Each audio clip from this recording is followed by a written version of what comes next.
শিবিরের টার্গেট কি শুধুমাত্র এই গাঞ্জা বন্ধ করা আর এই দোকান বন্ধ করা না, শিবিরের টার্গেট এই সমস্ত ক্রিমিনালদের বের করা এবং এই সমস্ত ক্রাইম বন্ধ করা। ইয়েস ফাটাকৃষ্ট, শিবিরের চ্যালেঞ্জ তুমি নিয়েছো, তুমি ফাটাকৃষ্ট হয়ে এগুলো সব বন্ধ করো। আসসালামু আলাইকুম।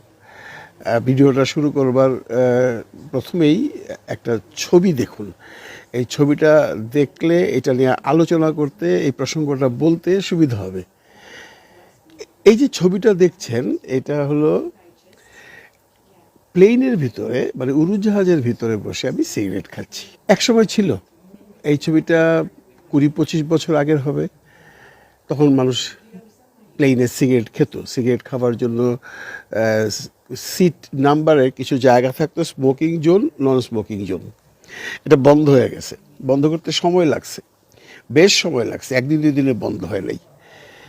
এখনও তো আপনারা যদি প্লেনে ওঠেন, তারা কিন্তু অ্যানাউন্সমেন্ট করে দেয় যে সিগারেট খাওয়ার নিষেধ, কেউ যদি ওয়াশরুমে গিয়ে সিগারেট খাও তাহলে জরিমানা হবে। এবং এটা বন্ধ করতে এয়ারলাইন্সের বা সারা পৃথিবীর স্বাস্থ্য সংস্থা যতগুলো আছে তাদের বেশ পরিশ্রম বা কষ্ট করতে হয়েছে, অনেক পাবলিসিটি করতে হয়েছে, মানুষকে বোঝাইতে হয়েছে। করতে করতে এখন প্লেনে সিগারেট খাওয়া বন্ধ। এখন সারা পৃথিবীতে, শুধু প্লেনে বললে ভুল হবে, ট্রেনে, আপনার গিয়ে প্ল্যাটফর্মে, মানে ওপেন জায়গায় আপনি সিগারেট খেতে পারবেন না। এটা কার জন্য করা হচ্ছে? এগুলো করা হচ্ছে মানুষের স্বাস্থ্যের জন্য, মানুষের নিজের ভালোর জন্য। ইভেন কি আমাদের সুইডেনে কিন্তু বাড়ির ভিতরেও সিগারেট খাওয়া নিষেধ, আপনার বারান্দায় গিয়ে খেতে হবে। এবং শুনতে পাচ্ছি এখন বলছে বারান্দাও সিগারেট খেতে পারবে না, প্রত্যেকটা এরিয়ায় স্মোকিং রুম করে দেবো।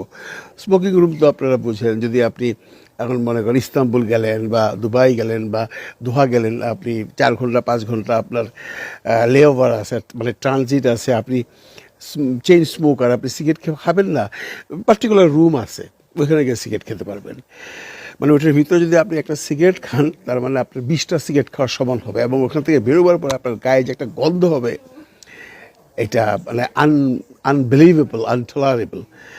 আমি কিন্তু প্রচুর সিগারেট খেতাম এক সময়। এনিওয়ে, সেটা আমার প্রসঙ্গ বাদ দিই।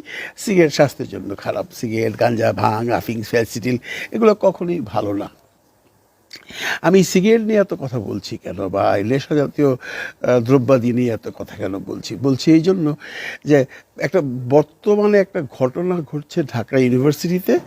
ঢাকা বিশ্ববিদ্যালয়ের ডাকসু নির্বাচিত যে নতুন কমিটি আছেন, তারা ডাকসু থেকে এই মানে মাদক, তারপরে অন্যায় অত্যাচার, তারপরে সেই যে